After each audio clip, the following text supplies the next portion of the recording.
नमस्कार। मैं पार्थव मुंशी आप लोगों के सामने श्रद्धेय शरत चंद्र चट्टोपाध्याय का छोटा कहानियाँ, अनमोल कहानियाँ, भला बुरा निवेदन करना चाहता हूँ।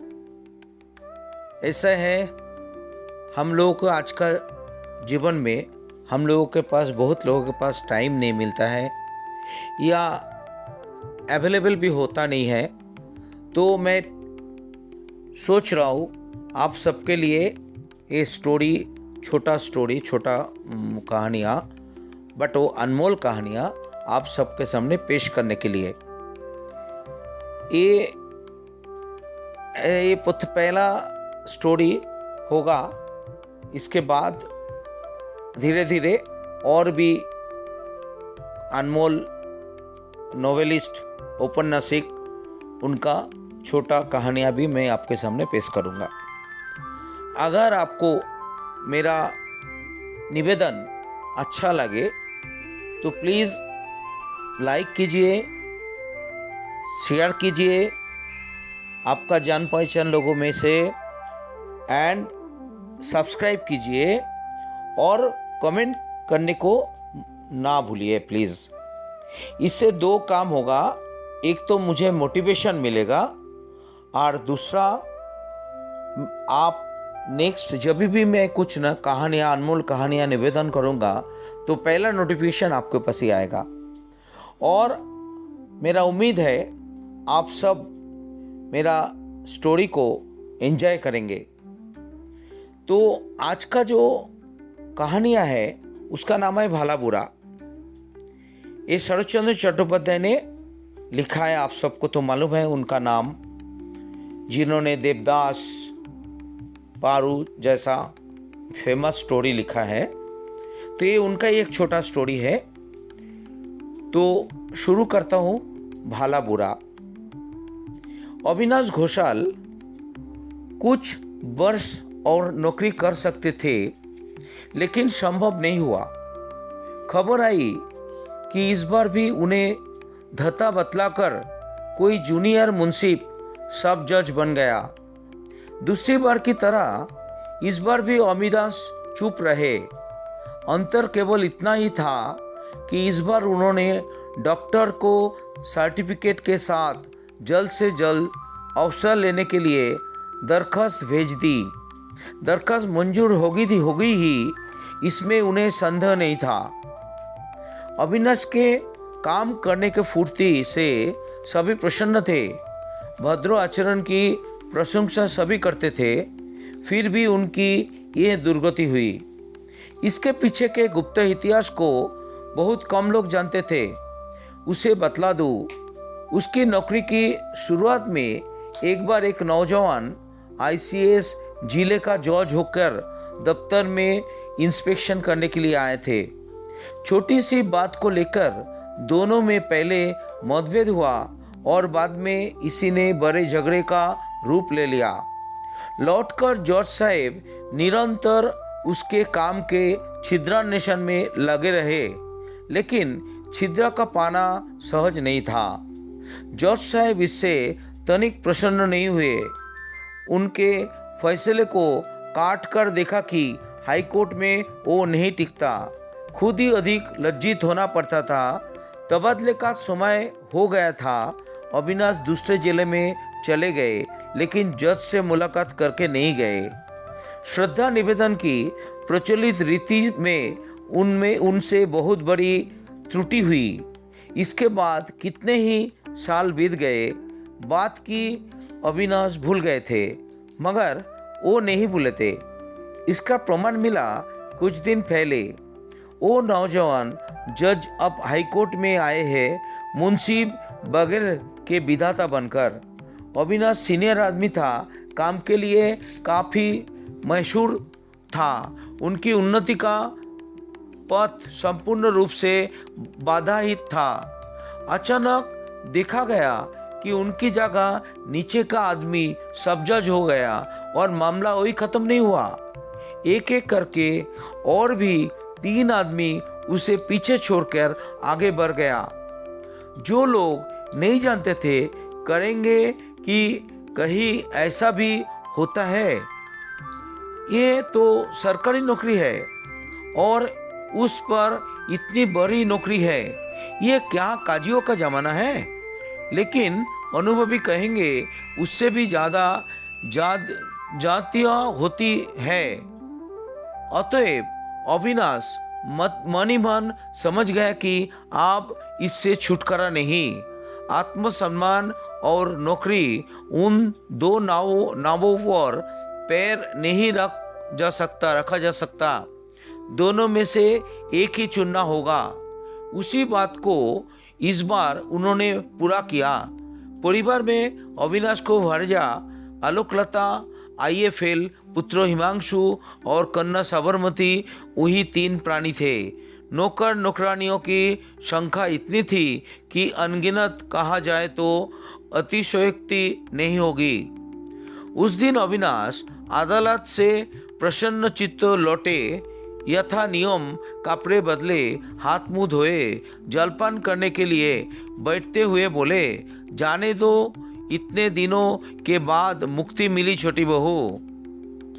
सरकारी खबर ना आने पर भी हाईकोर्ट के एक मित्र का तार मिला है कि मेरी जेल मियाद खत्म हो चली, अधिक विलम्ब नहीं होगा। इस बात को खुद ही जानता था।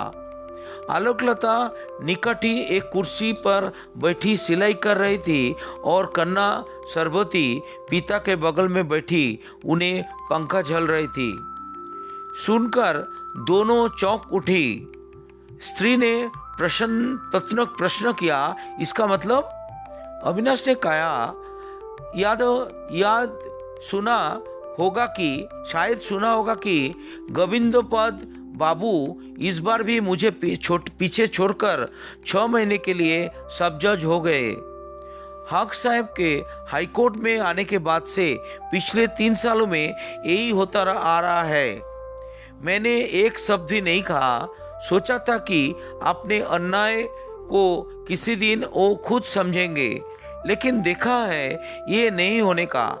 कम से कम इस आदमी के रहते दम तक हो नहीं। अविचार को इतने दिनों तक सहता रहा, लेकिन सहन करने का मनुष्य नहीं रहेगा। कल शाम को सदराला के यहाँ घूमने जाकर आलोकलता इसी तरह की बात का आवाज इशारे से सुन आई थी, लेकिन उसका मतलब समझ में नहीं आया था और इस वक्त भी नहीं समझ पाई। बोली, तदबीर लगाने के बगैर आज के ज़माने में कौन से बात होती है? मनुष्यत्व कायम रखने के लिए क्या किया है, सुनो तो जरा। अविनाश ने कहा, तदबीर तगादा नहीं किया जाता, मगर जो कर सकता है उसे अवश्य किया जाता है। आलोकलता पोती के मुंह की ओर देखते रही। अभी तक तात्पर्य उनकी समझ में नहीं आया था। वो डर गई। बोली, सुनो भी, क्या किया तो बतलाओ भी तो सही। अविनाश ने कहा, वो है काम से इस्तीफा देना, और इस्तीफा दे भी दिया है। आलोकलता के साथ हाथ से सिलाई का सामान जमीन पर गिर पड़ा। ब्रह्मास्त्र की भांति कुछ देर तक स्तब्ध रहकर बोली, यह क्या कह रहे हो? इतने प्राणियों को भूखा मारने का संकल्प किया है क्या? काम छोड़ दो भला। तुम्हारी सौगंध खाकर कहती हूँ कि मैं उसी दिन आत्महत्या कर लूंगी। अविनाश चुप बैठे रहे, कोई जवाब नहीं दिया। दरखास्त अगर दे ही दी है तो वचन दो कि कल ही वापिस ले लोगे। नहीं, अविनाश ने बोला। नहीं क्यों? दुखी हो? तरंग में आकर लोगों ने जाने क्या क्या कर बैठते हैं, लेकिन इसका क्या कोई प्रतिकार नहीं है? अविनाश ने धीरे धीरे कहा, तरंग में आकर तो मैंने ऐसा नहीं किया है छोटी बहू। जो कुछ किया है वो सोच विचार कर ही किया है। वापिस नहीं लोगे? नहीं तो तुम चाहते हो कि मैं मर ही जाऊं? तुम तो जानते हो छोटी बहू कि मैंने इसकी कामना नहीं करता। तुम पत्नी होकर अगर पति को मर्यादा को इस तरह को नष्ट करती हो कि लोगों के सामने मस्तक ऊंचा करके खड़ा भी ना हो सकूं, तो बात अविनाश के मुंह में अचानक रुद्ध हो गई, खत्म नहीं हुई। अलकलता ने कहा, तो क्या कहते हो? जवाब में एक कठोर बात उनकी जबान पर आई भी, मगर इस बार भी वो उसे नहीं बोल पाए। कन्ना ने बाधा डाल दी। अब तक वो सब कुछ चुपचाप सुन रही थी, लेकिन अब उससे नहीं रहा गया। बोली, नहीं पिताजी, इस वक्त माँ में सोचने विचारने की शक्ति नहीं है। तुम उन्हें कोई जवाब नहीं दे सकते। लड़की की हिम्मत देखकर माँ पहले कुछ हतबुद्धि सी हो गई, दूसरे ही क्षण बड़े जोरों से फटकार बताकर बोल उठी, सरबती, जा यहाँ से चली जा, कहती हूँ। लड़की बोली, अगर चला जाना ही पड़ता है तो पिताजी को साथ लेके जाऊंगी माँ, तुम्हारे पास छोड़कर नहीं जाऊंगी। क्या कहा? कहा कि तुम्हारे पास उन्हें अकेला छोड़कर मैं नहीं जाऊंगी, कभी नहीं जाऊंगी। चलो पिताजी, हम जरा नदी के किनारे घूम आए, शाम को बाद में खुद तुम्हारा खाना बना दूंगी। इस वक्त खाना रहने दो, उठो, चलो पिताजी। यह कहकर उसने उनका हाथ पकड़कर खड़ा कर दिया। दोनों सचमुच ही चले जा रहे थे। देखकर अलकलता ने अपने को कुछ संभाल कर कहा, जरा रुको। सचमुच ही क्या एक बार भी नहीं सोचा कि नौकरी छोड़ देने पर तुम्हारे परिवार को इतने प्राणी क्या खाएंगे? अविनाश ने जवाब देना चाहा, मगर इस बार भी लड़की ने बता दी। वो बोली, खाने का क्या सचमुच ही तुम्हें चिंता ही हो गई माँ? लेकिन रोना तो नहीं चाहिए। नौकरी छोड़ने पर भी पिताजी का पेंशन मिलेगा और वो भी 300 से कम होगा नहीं। बगल वाले मकान के संजीव बाबू 60 रुपए तनख्वाह पाते हैं, खाने वाले उनके यहाँ भी तो 10 है। कितनी बार देख आई हूँ, उनके यहाँ का खाना हमारे यहाँ से बुरा नहीं होता। उनका चल रहा है तो हम 3-4 प्राणियों का खाना पहनना नहीं चलेगा। माँ के धीरज का बांध टूट गया। कटु व्यंग के स्वर में चिल्ला उठी, जा भाग मेरी नजरों के सामने से। जब अपना परिवार बसाना तब गृहस्थीपना दिखाना। मेरी गृहस्थी में दखल दिया तो तुझे घर से निकाल बाहर कर दूंगी। लड़की ने जरा हंसकर कहा, अच्छी बात है माँ, कोई वही करो। पिताजी का हाथ पकड़कर मैं चली जाऊँ, तुम और भैया पिताजी का पेंशन का सारे रुपया लेकर जो चाहे करो, हम कुछ भी नहीं कहेंगे। मैं लड़कियों की किसी स्कूल में नौकरी करके बूढ़े पिताजी का खर्च चला लूँगी। माँ आगे कुछ नहीं बोली। देखते देखते उनकी दोनों आंखों से आंसुओं की धारा बह चली। लड़की ने पिता को हाथ किंचित दबाकर कहा, चलो पिताजी चलो, शाम हो जाएगी। अविनाश के पग बराते ही अलकलता आंचल से आंख पोंछकर रूंधे गले से बोली, जरा और रुको, तुम्हारी यह कैसे भीष्म प्रतिज्ञा है? इसमें क्या हेरफेर नहीं होने का? अविनाश ने गर्दन हिलाकर कहा, नहीं, ऐसा नहीं होने का। देखो, मैं तुम्हारी स्त्री हूँ, तुम्हारे सुख दुख की साथीन हूँ। अविनाश बाधा देकर बोले, अगर ये सच है तो इतने दिनों तक मेरे सुखों का हिस्सा मिला है, आप मेरा दुखों का हिस्सा लो। अलकलता ने कहा, तैयार हूँ, मगर सारी इज्जत आबरू कायम रखने के लिए इतने रुपए काफ़ी नहीं है, तो पेंशन के थोड़े से रुपयों से काम कैसे चलेगा? अविनाश बोले, इज्जत आबरू का मतलब अगर अमीरी ठाट समझ रखा है तो वो नहीं होने का, इसे मानता हूँ, नहीं तो ये संजीव बाबू का भी चल जाता था। लेकिन तुम्हारी लड़की उनसे 19-20 की हो गई, उनका ब्याह कब करोगे? माँ की समस्या का समाधान किया सरबती ने। बोली, माँ, मेरे ब्याह के लिए तुम चिंता ना करो। अगर सोचना ही चाहती हो तो ये सोचो कि संजीव बाबू ने 2 बेटियों को ब्याह कैसे किया। जवाब सुनकर माँ का धीरज फिर टूटा। सजल आंखों दीप्त हो उठी, रोंदे गले के स्वर पंचम पर पहुंच गया और बोली, सरबती मोहनजाली, मेरी नजरों के सामने से आप क्यों नहीं हटती? हट जा, कह देती हूँ। जाती हूँ माँ, चलो चलो ना पिताजी। बगल वाले कमरे में हिमांशु कविता करने में लगा हुआ था। आइए परीक्षा के तीसरे प्रयास में अभी कुछ देर है। उसकी कविताएं वातायन पत्रिका में छपती है, दूसरी कोई पत्रिका नहीं लेती है। वातायन संपादक उत्साहित करते हुए चिट्ठी लिखते हैं, हिमांशु बाबू, आपकी कविता अच्छी बन पड़ी है, अगली बार एक कविता और भेजें, कुछ छोटी, और साथ ही सरबती देवी का एक रचना अवश्य भेजें।